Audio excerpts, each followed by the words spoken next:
नमस्कार दोस्तों, स्वागत है आप सभी का आज की इस क्लास में। और इस क्लास में हम संप्रदान कारक को डिस्कस करेंगे। इससे जो पहले हमारी क्लास हुई हैं उनमें हमने कारक को अच्छे से कवर किया है। ठीक है, कारक क्या होता है ये भी जाना, कारक की कितनी विभक्तियाँ होती हैं ये भी जानी, जिसमें हमने साथ ही साथ कर्ता कारक, कर्म कारक और करण कारक, इन तीनों कारकों को अच्छे से कवर कर लिया है, जिसमें आपको कोई भी परेशानी नहीं होगी। जिन भाइयों और बहनों ने अभी तक वो क्लासें नहीं देखी हैं वो एक बार ज़रूर देख लें। ठीक है, ये क्लासेज इतनी अच्छी हैं कि आपको एक बार पढ़ने के बाद दोबारा पढ़ने की ज़रूरत नहीं पड़ेगी। इसमें आपको बहुत सारे जितने आपके मन में डाउट होंगे ना वो इसी क्लास में, अगर आप इन्हीं क्लासेस को देख लेंगे ना तो कारक वाले चैप्टर से आपके एक भी डाउट नहीं रहेंगे, इतना मैं दावे के साथ कह सकता हूँ। ठीक है, तो इसमें हम जानेंगे संप्रदान कारक। संप्रदान कारक से वो आपसे किस प्रकार के प्रश्न पूछ सकता है, इस क्लास में हम सारे के सारे सवाल डिस्कस कर लेंगे। ठीक है, मैं आपको इतने सारे एग्जाम्पल करा दूंगा कि आपका एक भी डाउट नहीं रहेगा। ठीक, संप्रदान कारक, एक प्रश्न आपसे वो पूछ सकता है कि संप्रदान कारक में कौन सी विभक्ति होती है, तो हमारा उत्तर क्या होगा? हमारा उत्तर होगा चतुर्थी विभक्ति। ठीक है, दूसरा प्रश्न आपसे पूछ सकता है कि संप्रदान कारक का जो परसर्ग या कारक चिन्ह होता है वो क्या होता है, तो हमारा आंसर होगा के लिए।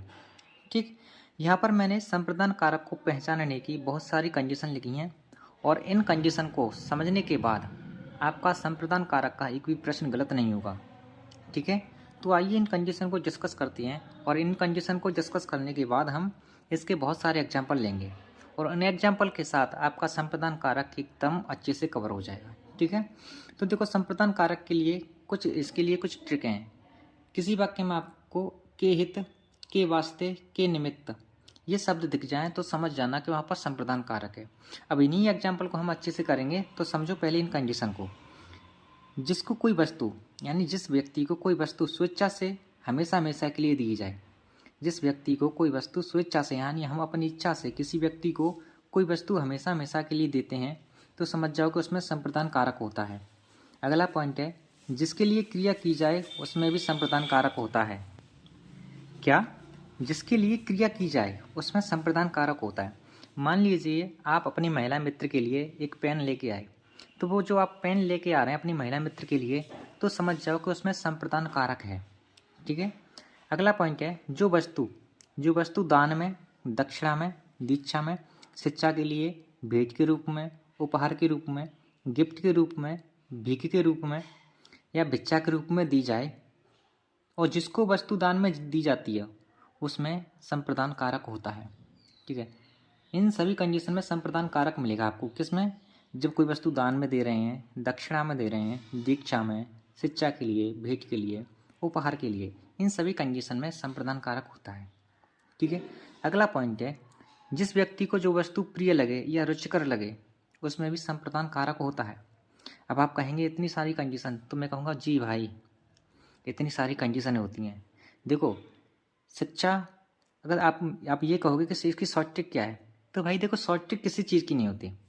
मैं आपको बता दूं शॉर्ट ट्रिक को आप कब तक याद रखोगे? 2 दिन, 4 दिन, 8 दिन, यही होती है शॉर्ट ट्रिक।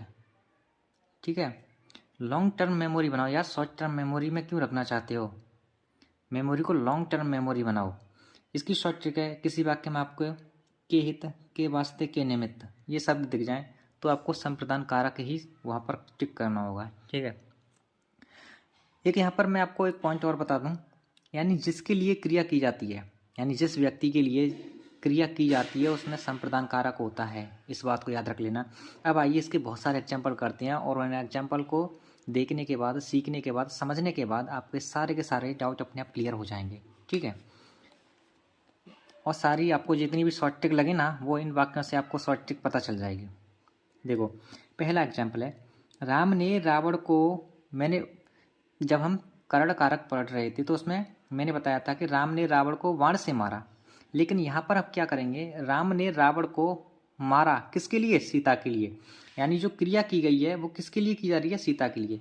अभी मैंने बताया था ना आपको कि जिसके लिए क्रिया की जाती है, जिसके लिए क्रिया की जाती है उसमें क्या होता है? संप्रदान कारक होता है। राम ने रावण को मारा किसके लिए? सीता के लिए। या तो आप इससे पहचान लो कि सीता के लिए रावण को मारा, या फिर आप इन वाक्यों से पहचान सकते हैं, इन शब्दों से।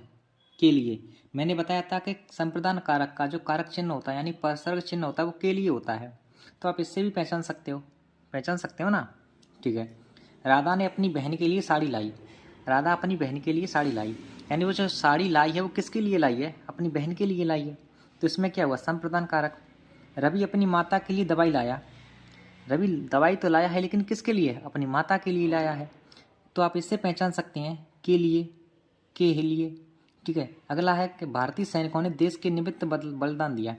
मैंने शुरू में ही बताया था कि के हेतु, के वास्ते या के निमित्त आपको किसी भी वाक्य में दिख जाए तो समझ जाओ कि वहाँ पर संप्रदान कारक ही होता है। तो के निमित्त यहाँ पर दिख गया तो इसमें भी संप्रदान कारक है।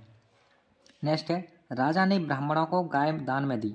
अभी मैंने बताया था कि किसी को कोई वस्तु दान में दी जा रही है, दक्षिणा में दी जा रही है, दीक्षा, शिक्षा, भेंट, उपहार, गिफ्ट, भीख, भिक्षा में दी जाती है, तो उसमें भी संप्रदान कारक होता है। राजा ने ब्राह्मणों को गाय दान में दी, दान आ गया। ठीक है, सेठ जी ने गरीबों को कंबल व मच्छरदानी दी, यानी सेठ जी ने जो गरीब हैं उन्हें कंबल और मच्छरदानी दी हैं। जब भी किसी को कोई वस्तु दी जाती है तो उसमें भी स्वेच्छा से दे रहे हैं। मैंने बताया था ना पहला पॉइंट कि जब भी हम किसी व्यक्ति को कोई वस्तु स्वेच्छा से, अपनी इच्छा से दें तो उसमें भी संप्रदान कारक होता है। ठीक, अगला है, भारत ने श्रीलंका को आर्थिक मदद की, यानी भारत ने श्रीलंका की आर्थिक मदद की। भारत ने श्रीलंका की मदद की है, वो स्वेच्छा से की है, आर्थिक मदद की है, तो इसमें भी संप्रदान कारक है। ठीक है, अमेरिका ने पाकिस्तान को हथियार दिए। तो अमेरिका ने पाकिस्तान को हथियार दिए, यहाँ देने के भाव आ गया ना, दिए, तो समझ जाओ संप्रदान कारक। नेक्स्ट है, मुझे बेसन के लड्डू बहुत पसंद है। यहाँ पर लड्डू बात आई है और मैंने बताया था आपको कि जो वस्तु या पदार्थ प्रिय या रुचिकर लगे, या रुचिकर लगे, उसमें भी संप्रदान कारक होता है।